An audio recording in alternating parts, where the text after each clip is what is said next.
Welcome, everybody, to the Synapse Philosophy Group. I'm your host, Dr. Haig John, and we're on D.D. Palmer's 1910 book, The Chiropractor's Adjuster, 1922.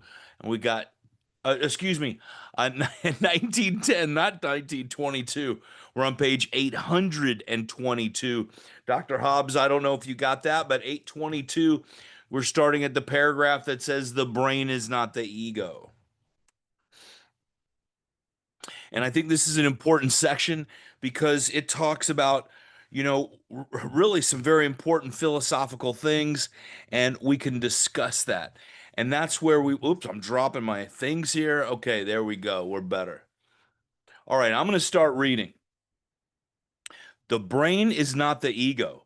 It does not retain consciousness of physical experience. Knowledge is gained by intuition or by perception and reflection. The brain is the center of the nervous system. By and through the nervous system, we obtain all reflective knowledge. Intuitive education is not obtained by experience or cognition, nor through the nerve system, or we obtain all reflective knowledge. Intuitive education is not obtained by experience or cognition. There we go. Nor through the nervous system.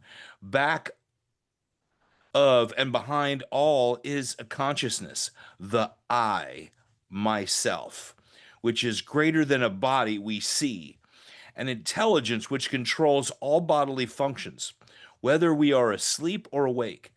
All thoughts originate and emanate from the ego, myself. This fact is one of the fundamental principles of the philosophy of chiropractic. And I think that's a very, very important one because Stevenson didn't mention it. And it is a principle, right? Didi's principles, we didn't have the 33 principles. The principles in chiropractic are grander than 33 principles. There's so much more that we have to look into what he's saying. Now, I remember Pasquale, we talked about ego. Ego means I am. We've misconstrued how the definition of ego is really used in our modern time.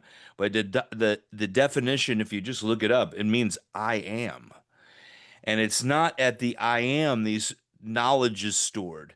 He said and when it says the I, capital, bold, comma, myself in bold, period. Okay? The I of who we claim to be the I, the self, and the ego being the same thing. What do you guys feel? There's a lot to think about in this. And, we went from Dee Dee talking about the soul to where is consciousness? The I am. Go ahead, Barry. Uh, this sounds like the personified version of universal intelligence, which is innate intelligence. So behind the consciousness is the I, myself. Myself is that identity of innate being started at birth, at conception for you, the personalized version, sorry. Yeah. Why do you think Dee Dee is explaining this to us in chiropractic? How does it relate? What do you guys think? Because this is a big concept. Why is he teaching this in chiropractic? Why is it important? He said this is one of the main principles, the fundamental principles of the philosophy of chiropractic. This fact. I would say because now he's incorporating his universal intelligence, the spiritualism, into the electricity, the spiritual wisdom in the body. So now he's marrying those two concepts because first it was mechanical, levers, the body, friction. Now it's spiritual. Now it's part of the universe. Now it's intelligence. Now it's that connection, and we each are part of the whole. And I think another part of this too is that we're bigger than the I and the myself. right? We're bigger than that, is what he's actually saying. We're looking at the amazingness of yourself is really the small part. That's the fun stuff of how we experience the world. The duality of man is really there's that spiritual thing, that stuff that's bigger than the I am. That's the part that we have from our experiential life, living in this timeline. What do we pick up from in utero? We know babies pick up in utero how to handle their environment when they come out the best that they can. And, that myself, I think he's saying this is so big. And he always says that we can't put it into the mechanical, like you said. It's so grand, the amazingness of chiropractic, right? That's what I was actually saying at New Beginnings. It's so big, we're trying to marginalize life. We're trying to marginalize that it's the small thing, but it's the biggest thing of all there ever is. And that is what our moral and religious duty are of caring for that life within the I am of each individual. Well, that's what I got out of it, out of a little thought from you guys and some inspiration from Dr. Barry Hobbs down there. He just spoke at the Upper Cervical Conference in Orlando, and I couldn't see his awesome talk. I couldn't leave the house. My wife had five screaming girls, including my daughter, and then also my son. I couldn't leave her alone with that. So I didn't get to see Dr. Hobbs and speaking. How'd that event go? Like your sign says in the back, families first. So you're a father, so families first. The event was absolutely amazing. Blown away. Yeah, blown away. To get back to this too, because I kept going to the bold here, the I and the myself. But he talks about knowledge is gained by intuition, perception, reflection. The brain is the center of all of it. The brain is where innate is, right? Innate is in there. And he says, by and through the nervous system, we obtain all reflective knowledge. So the nervous system is the conduit from the outside in, and that doesn't matter because intuitive education is not experienced by that. Intuitive education is innate. Innate is intuitive. And actually, that's induction, right? And what's interesting is you said the principles earlier, the principles are deductive. So here's the duality of that as well. And here he's relating as the brain is the center of innate intelligence. The nervous system's just relaying the information. I like that. Very insightful. Very, very insightful. Anything else? I like fundamental properties, principles of the philosophy. Okay, science takes us to know, oh, excuse me, science takes us to know and art to do. Science is systematized knowledge. Art is knowledge made efficient by skill. The adaptation of intelligence is the physical world for the use of human needs. Knowledge consists of all that is known for whatever source derived or obtained, or by whatever process of aggregate of facts, truths or principles acquired and retained.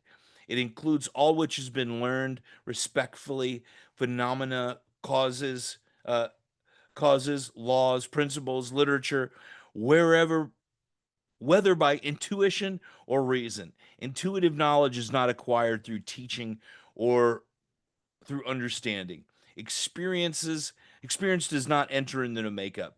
It is thought transference, a forerunner of the near future when mankind will become so sensitive that thoughts can be impressed upon nerve system and language written or spoken would be obsolete. He's looking for the future. And he's not giving us a dystopian future. He's giving us a future of hope, of saying, hey, man, we're going to be bigger and bolder than that. You won't even need to write anymore. I mean, I love it. How cool. Hey, well, does texting count in that or marketing to us on our cell phone? How did they know what I was thinking? Who knows? Maybe they already tapped into DD's work. But I think that's amazing because that's what he's talking about. We're advancing. He did talk about evolution a little bit earlier into this, but we just skipped a little bit. Education refines mankind. To know all is to pardon those who do not fully agree with us. Experience develops understanding. We learn by actually living through enjoyment or suffering. That's a very interesting statement.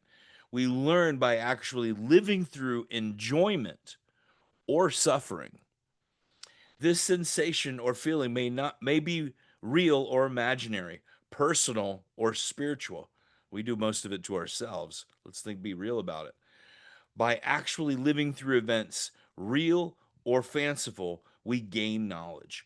We are in we are interested in getting all we can out of life, physically and mentally. How may we be best be, how we may best be accomplished is the vital question. Whew. It's got a lot of odd commas and words in there. And how do we do our best? What's the meaning of life? That's what he's giving us. That what is the meaning of life? What is going on? What are we doing? And how are we playing our part in it as chiropractors? Anybody have any insights there? The next one, I don't know who Dungleson is. Do you know who that name is there, Doc Hobbs? Uh, says disease. I'm sure it's a book he's referenced. Says disease is the opposite state to that of health. Any functional change or derangement. Webster's states that disease is a disturbance to the performance of the vital organs or an alteration in some part of the body or some of its organs. Now, he's going to go into chiropractic, and that's one of the other things. What is health and what is sickness? We have a lot of trouble actually defining that these days. Chiropractically expressed, functional derangement is dis-ease. I don't know if it's meant to be hyphen at this point, where it's in the chapter this way. When functions are not deranged, but performed in a normal manner, we have health. Disease, complaint, disorder, illness, indisposition, distemper, ailment, malady, sickness, and affection are symptoms that is, they mean the same thing. Now, I did go on a little rant about doggy vaccines the other day, and distemper came up, and I said, "What the hell is distemper? They made up that crap." Right? My little poodles, they're 4 pounds.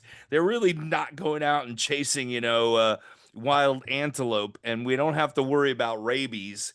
So I'm not going to give them a rabies shot or a distemper shot. That doesn't make any sense. That is a made up term. And I've even had vets argue with me of that. I'm like, don't be ridiculous, okay? Because let's just call it what it is silly.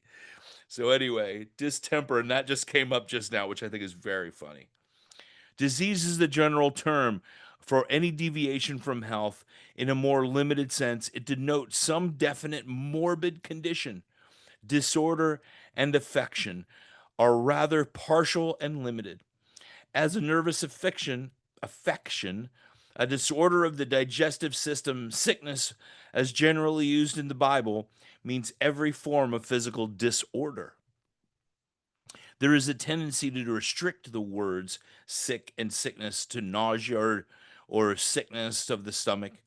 Ill and illness is used in general terms. We speak of trifling illness, a slight indisposition, a serious or deadly disease, a slight or severe illness, painful sickness. Complaint may be applied to any degree of health, slight or severe. Infirmity denotes a chronic or lingering disability, and blindness or lameness. Anatomy, excuse me, antonyms, not anatomy. My mistake. That took me a second. I had to pause. Antonyms, words of opposite meaning are health, robustness, soundness, strength, sturdiness, and vigor. And he goes into these definitions again, and I'm going to go just a little bit past this and go to where he talks about chiropractic. The special business of the medical practitioner is to itself drugs and medicine. That of a chiropractor, this is the last paragraph at the bottom, okay? that of a chiropractor to adjust displaced vertebra, placing the articular process in their neutral position. Medical men are not supposed to know that vertebra can be racked from their natural position. In fact, excuse me, changing page, of late, they have held such a thing to be an impossibility. A chiropractor is not a drug user, he does not use remedies for disease. Okay, there's a little more on that, and I'm going to keep going in a moment. What do you guys think about that? Any insights?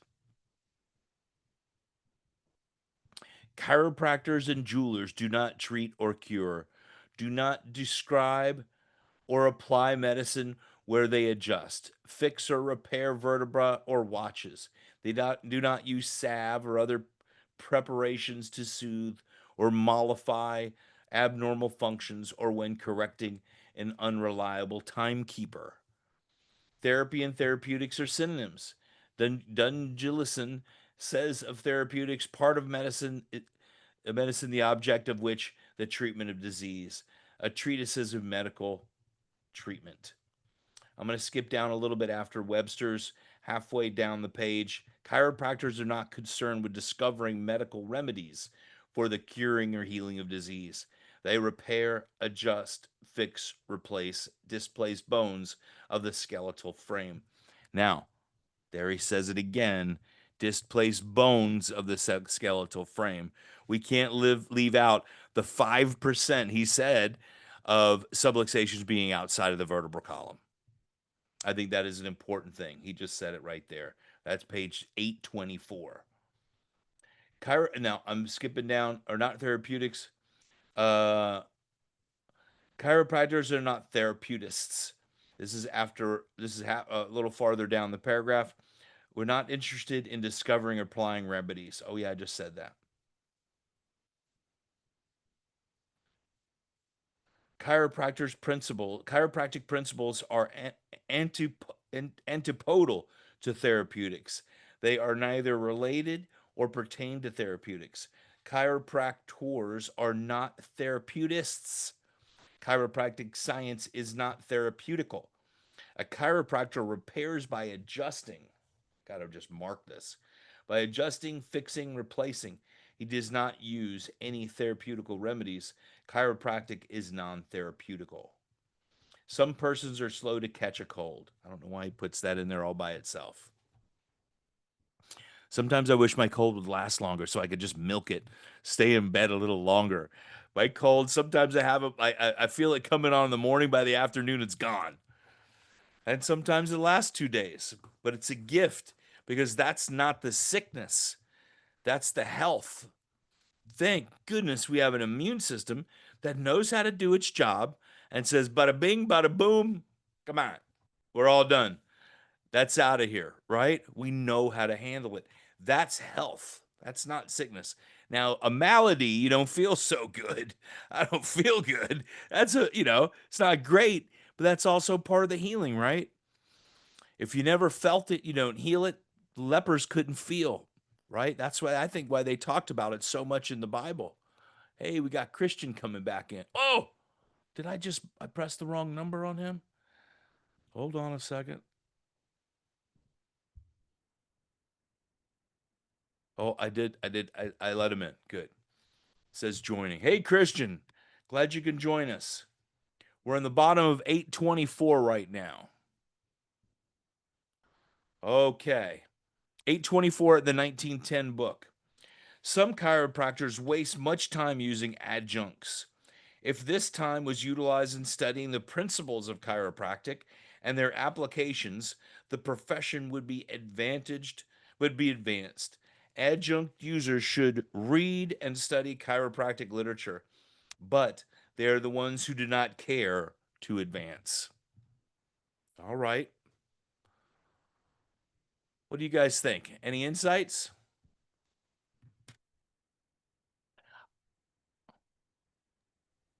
I was talking about this in the lecture because D.D. Palmer, as we know, had MDs and DOs in his first class.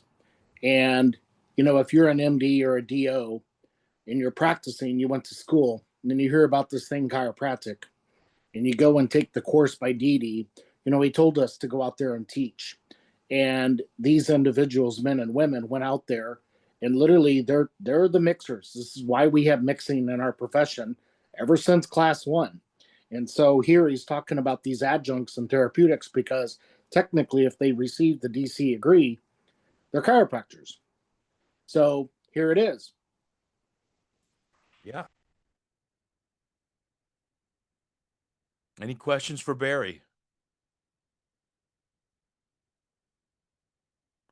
Now, I'm skipping over to page 826. 26. There's a lot of quoting he's doing above that, but right in the middle, better learn to adjust cause than to treat symptoms with drugs.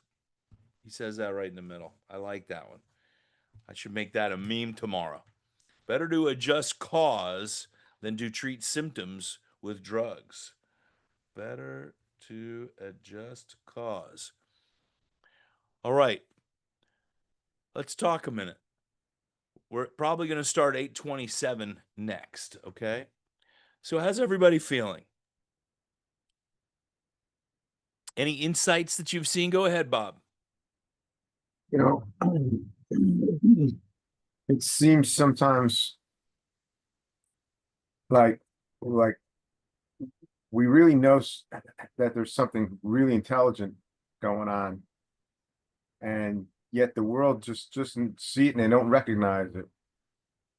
As an example, at least in my opinion, um, if I get hurt, I'm not looking for the ice pack. I'm thinking that my body, if it needs to go hot, get hotter or get colder to make the body heal, it will. And so yeah, I mean, we're we're not mixers. We're not mixing at all, We're letting the body and the innate of the body do what has to get done. And we don't sit there and um we don't judge it or try to come out with an answer that isn't true. That's all I could say. Well, Pasquale used to say, whatever's going on with them, it's none of your business, right? You can't change what's happening with them, but you can be a participant to help them to change so their bodies can do the work, right? We're offering, you know, we offer the adjustment, we're serving the people. And to me, we don't have a psychologist office. I have a lot of people very often, you know, want me to act as a psychiatrist or a psychologist. And I've had to nip that in the bud many times because I can't change you. My thing I can do best is adjust the vertebra that are subluxated and allow the body to adapt. When it's past the ability of the limitations of matter, right? We start seeing those things decline.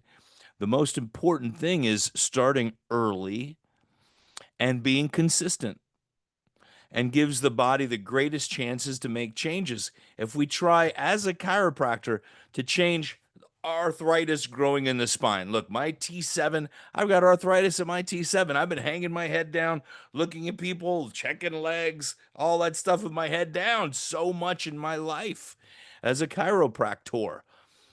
Now, I'm working at correcting it all the time. I don't want to get past the limitation of matter where it doesn't repair. So I'm working and keeping myself healthy by getting adjusted the best that I can. So that's the best advice we can give people. Start early. And I had a family that's a family of 7 that comes into my office. The daughter, she's the youngest, is the only one that started when she was a newborn. Like she was the newborn. The boys were a little bit older. She's the youngest out of all the boys and holds her adjustment. The easiest. She holds her adjustment. She and the mom said, this is a communication with her mom to asking me this question. Shows the least symptomatic out of everybody, right? She's the least symptomatic. And I told her, we need to, I need to look up these studies, if you have them, of the second generation chiropractors. They did that with, I think they've done it maybe a couple times, maybe second and third generation. If you guys know where to put our hand on those articles, I know I've seen that before. So I would love to share that stuff because it's really interesting. They're homeschoolers, and we bring in all the homeschool kids and have a blast. I teach them about chiropractic. They ask smarter questions than most chiropractors, I've got to say. Like, whoa, where did that come from? It's absolutely amazing. But we have a journey of education, right? I mean, that's really what it all boils down to. All the turmoil and stressors and things we complain about in our defense is based on the education of the public of chiropractic and within the profession of chiropractors. So that's what this podcast is really about, right? We want to make sure that education comes right from Dee Dee Palmer, our experiences of reading these and life experiences and service experience and the experience of our mentors that we share. We're not going to keep Dr. Kale's information a secret, right? We're not going to keep Dr. Sarah Soli's information a secret, or Dr. Sid Williams or Dr. James Sigafus and all the other people that came before us. We're not keeping that a secret, because the more that loses energy, the harder it is to get back. That's my rant for today, and I think that's an important one for all of us, because I feel humble as a chiropractor. And sometimes I feel like, do I feel like educating today? Do I feel like talking today? Sometimes I don't. I don't talk at all. And sometimes those are the best days. People have the biggest, doc, let me tell you, you know, tumor disappeared. I haven't had a migraine in 3 weeks, or whatever it might be comes up. Doesn't matter, right? I got pregnant. Oh my gosh, I didn't tell you we were trying. Or the baby flipped. Who cares? All those amazing things just happen. It doesn't matter what the thing is that there's transformation.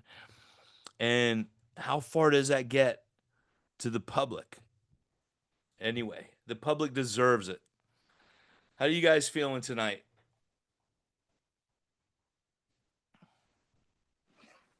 You make me think about one of my favorite videos is a 1 minute clip of Sigafus. And he's like, what you have doesn't matter to me. I don't care. But what matters to me is the disconnect in your body.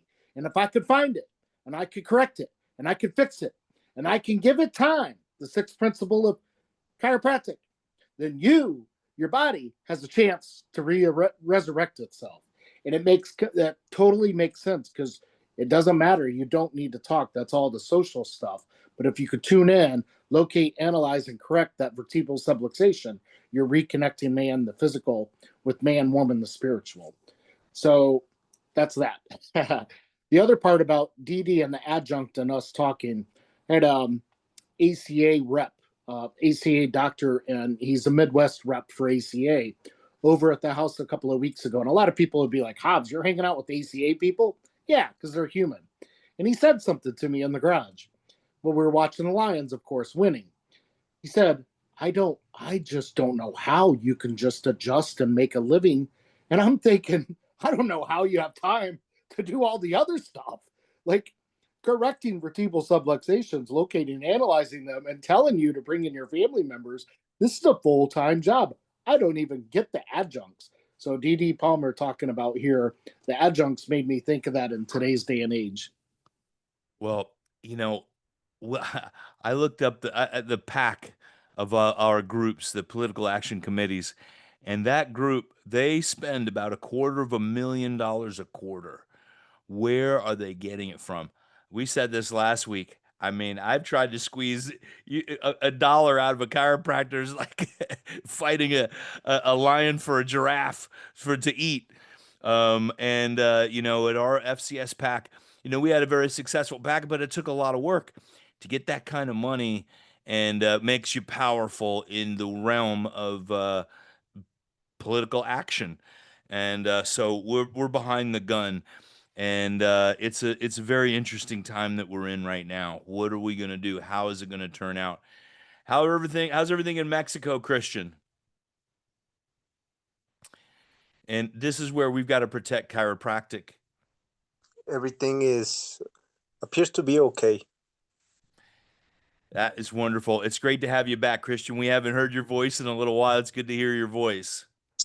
Sometimes I get a little trouble with time, but I've been following you guys, and I saw your message today, so that we were going to rock today. And I was gonna Nice. finish saying to roll too.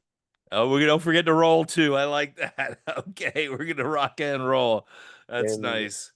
I got in a little bit late, but I got a pair of questions. I heard Robert and Crystal say something about that we are not mixers. And at what point do we get off the trail? Or what do we have to look out for and say, I don't have to do this, I don't have to do that. I have to stay on my trail, on my way to be a chiropractor. For Bob, ask your question again, Christian. Did you guys hear me? We did. I'm not sure what the question is. Either you want to do things that are how can I put it? Um, Therapeutic or not. And then yeah, So, think about we're not treating the symptom. That's where treatment comes from. You're treating the symptom. Chiropractors, what we do, we acknowledge there's a symptom, man. There's no joke. Your foot is burning and it feels you have fire ants on it. But I'm not treating that symptom. What I'm doing is helping the system, clearing the nerve system, adjusting the subluxation so the body can heal itself, right? Just to get someone out of pain is nearly impossible. Most of the drugs, the pain drugs, just make you, high enough so you don't care if you're in pain. But ultimately, we're looking at you got to take the pressure off the nerve, and it might take a while. It might not take one day, and we've got to make sure. I wish it could all change, but you clear a subluxation, the body still has to adapt. And giving a body a chance to adapt is the most important thing. I tell the story about my mother. She healed her body healed the heart disease. When I came back and moved back from New York, I was adjusting her. They wanted to do a third bypass on her. I started adjusting her in a month and a half, about with me adjusting her, taking her blood pressure twice a day, and her carotid arteries cleared out from 99% blocked to 50%, all the coronary arteries as well.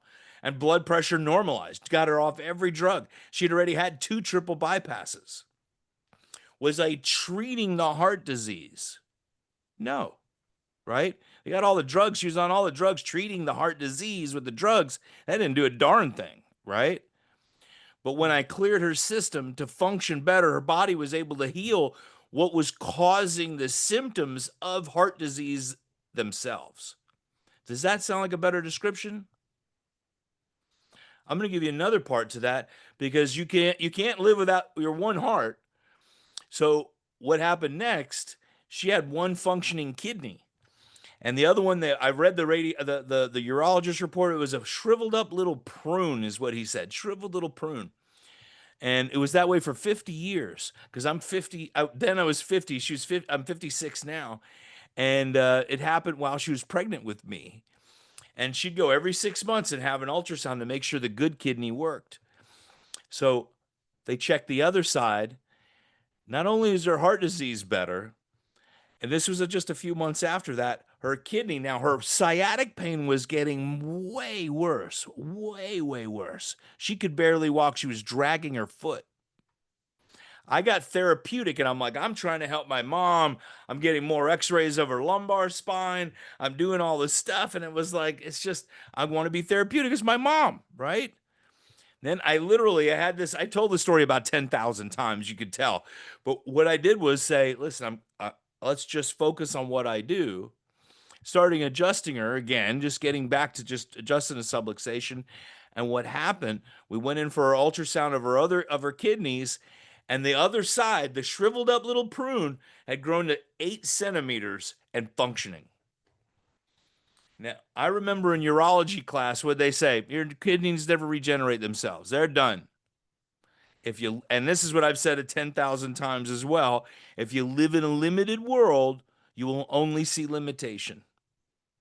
But if you live truly limitless, an organ that can't heal, it's growing back. She didn't think it, she had no idea. She didn't think about her, oh, it'll never grow back again. Whoop, and functioning. She said, now I've got to pee twice as much.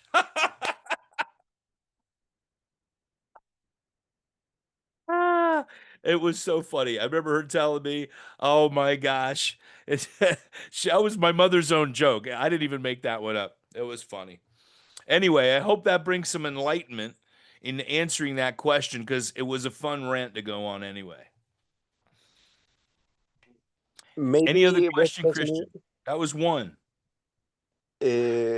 it answers my question. I was maybe a little bit lost because it's not that we want to be, what was the word you said last time? Therapeutic? Yes. It's not that we want to be that way, but at the same time in the office, at one moment I think every one of us cares for the patient that's laying down on your desk. And I think that doesn't mean that you are a mixer. That's just you taking care of the patient, even though you know that you're not going to treat their problems, their diseases, or their pain. But at the same time, you're a human being and you care for that person. You're like, okay, let me see, your foot is burning because you have the sensation that you have fire on your feet, and I'm gonna check it. But I think that doesn't make you a mixer, and that was where I was getting a little bit lost. I think you're 100% correct about that, right? You have empathy for someone, you care about them. Let me look at your foot, right? Or whatever might be. I don't really, I don't disagree with what you say at all because we have empathy and we care about people, you know? It stinks to be in pain. I mean, I've been in pain. I've had terrible low back pain and sciatic pain, and it's no fun. And you want to have empathy. So that's exactly right. Go ahead, Barry. I know you're about to unmute. Uh, I believe that Dee is talking about the adjuncts and Higgs talking about the mixing, as if you did a foot bath. You rubbed oils on them. You did salt. You stretched them. You did all these extra things that are not in the chiropractic principles. Yeah. Yeah. I mean, that's it. It's not massages for the muscles, right? We don't really deal with the muscles. We deal with the nerves that connect to the muscles. I don't massage people. But you know what? I went and got a really awesome massage and it was fantastic. So, it's not that we're against it. It's just what is your job? The mechanic doesn't go and fix your house air conditioner. That works on your car. Most of them can probably do that, if you're mechanically inclined, but it's being the best, absolute best of what we can do. So when you do adjust somebody, I had an awesome adjustment with this woman the other day. Single hand, I do a lot of single hand adjusting prone. L5 piezoform right on the mammillary and bloop, very low force that L5 fell right into place, right? I basically, cleared out her whole system from her lumbar and everything was clear from that. I didn't need to shock her. I didn't need to put, an electrode in her ear or, a balloon up her nose, which is a very interesting adjustment too. I've had that. That was very interesting. But things started to change when her subluxation was adjusted. Does adjusting below C2 make me a mixer? That L5, I could feel it. When you give it amazing adjustment, you can feel it like, wow, that was just awesome. I didn't need to do a thing after that. I barely, You know, it's when you're really in the zone. Your vibration and your tone is like near perfect. You're just stepping up the table and you feel fantastic. You know, it was no drama in it. Everyone was at ease. It was 40 seconds, if that. Part of that 40 seconds was me in amazement, like, whoa, that was the best adjustment. That was awesome, you know? Probably 35 seconds of it was that. So, you know, and people gladly, you know, I gladly hand over my shekels, my silver, my gold to keep my spine healthy. I mean, which you know, which really means keeping our nerve system communicating at its absolute best. Do I take a supplement myself? Absolutely, I do. Um, can we sell those in our offices? Who cares if you do? That's great. You're also, it's not chiropractic. We'll put it in that sense. Okay. It's not saying, hey, look, I've got a great deal of knowledge on nutrition. It sounds like, you know, somebody's malnourished. And that's what really all that stuff's for. You know what? Go take B complex or go take some magnesium. You're constipated, you know, whatever it might be. But that's probably mixing in a lot of people's eyes. But I tell people the truth. But I also don't say that is chiropractic, but I do have a field of knowledge in one way. Go ahead, Bob. Did you raise your hand? Ladies and gentlemen, it was an awesome night. I really enjoyed that. Shameless plug time.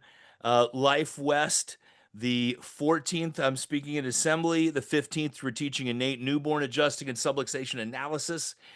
On the 7th of November, I hope you guys can make it. I'm going to the New York Council's. I'm speaking at the New York Council's, Chiropractic Council's Philosophy Night on the 7th. So that's a lot of traveling from New York, Florida to New York, back to Florida to San Francisco.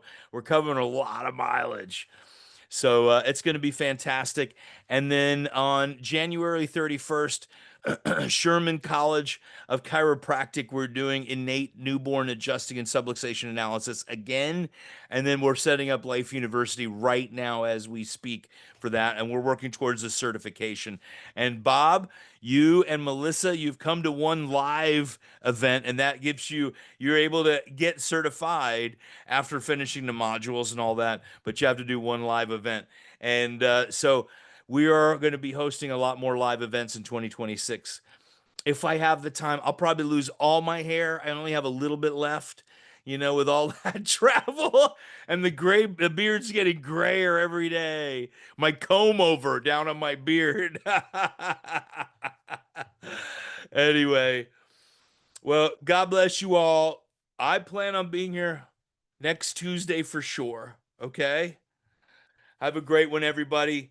I'll see you next week.